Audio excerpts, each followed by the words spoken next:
Hi, everyone. Today we're going to be talking about peptides, and I'm going to start with a personal story here. Sam is excited about That's his hot peptides. topic. We know Sam. So the other day, I was at work, and one of our colleagues was like, "Hey, you guys hear about this new thing that is super hot about peptides?" And I say, "Yeah, what about it?" And he's like, "Well, a bunch of my friends are taking it." I said, "Really?" And he's like, "Yeah." And I say, "You're not taking them?" He's like, "Well, not really. I'm kind of scared." And I say, "Why? What are you scared about?" Right? And he was like, "Well, the thing is, I thought there were not enough studies." I said, "Yeah, you're absolutely right. There isn't any study for, I mean, there is study, but very limited Right. out there." And you got to be clear. It depends on what you're talking about, Right. right? Peptides is a broad term. It's like a buzzword now. Someone says peptide, that all of a sudden you think they're an expert about something. Right. So what are peptides? Technically, peptides are small chunks of protein, and they act as hormones. So when you're talking about the kinds that other people are talking about, either weight loss or bodybuilding, there are FDA-approved peptides for weight loss, but Right. everybody knows them by their common names, right? Right. Wegovy, Semaglutide, semaglutide. those are Right. peptides. They're approved for weight loss, not approved for bodybuilding. Correct. But in the bodybuilding world, a lot of people now are talking about these different peptides. They act on the growth hormone signaling Right. system, right? Similar to steroids. Anabolic steroids have been around for decades. They act on the growth hormone system Right. too. But these ones are more analogs of your natural And I think those are the peptides. one he's talking about, the growth hormones. They're actually pumping themselves up before they go work out. So the problem is, let's discuss about the studies really quick, and then we can talk about what's wrong with them. Right. There's no real good clinical trials on peptides and weight loss and muscle gain. BPC, CJC are the two biggest ones now. They have anecdotal studies, animal studies, no human studies. Tesmorelin is an older one. That one is the only one that's FDA approved for stopping weight loss or stopping muscle loss. Only in certain conditions, only in something called HIV lipodystrophy. So if you have HIV and there's a certain muscle wasting condition that you get with that, Right.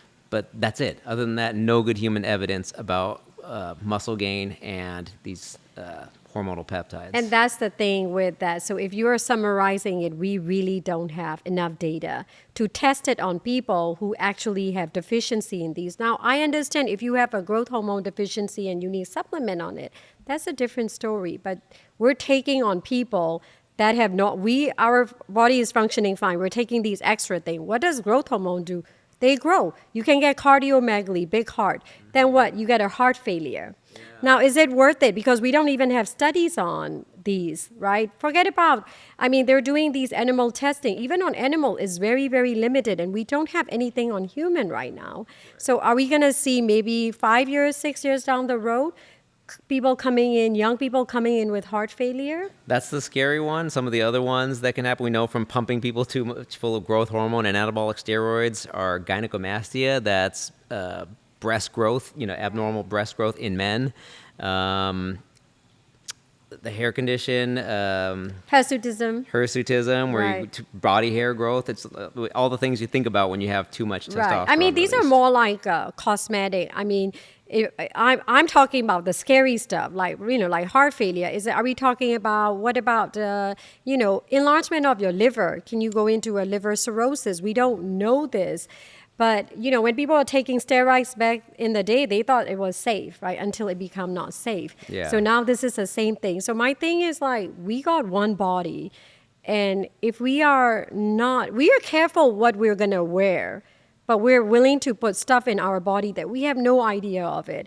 And I think the issue is that in media, a lot of people are pursuing young people to take these, and that's what scared me. Especially now, I'm seeing people coming in young people coming in with heart failure, right? I mean, it's an off topic, but creatine is the one thing that people started. Yeah. Creatine becomes so popular that I'm seeing people in 18-year-old, 20-year-old come in with heart failure that I've never seen in my entire life. So that really worried me. So yeah, I agree with our colleague when he's saying he's afraid to take it. I would be too. Now, if you are going to take it, and if you decided that, well, I'm going to do it anyway, but at least then go to a doctor, because at least they can monitor your levels and see, hey, you're in not an unsafe level.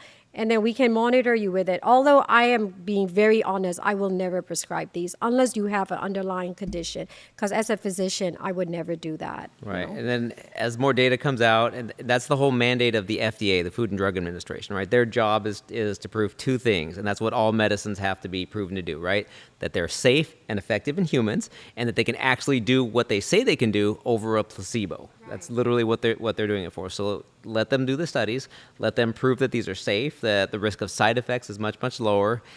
If you're one of those that you want to be the guinea pig and you have to, and you want to, you're going to take it no matter what we say, be honest with your doctor, right? If they ask you, are you taking any supplements, just tell them. They're not the police. They're not going to get you in trouble, but they can't treat something if they don't know that you're doing it. And hopefully that was helpful, guys. And this is our opinion on it.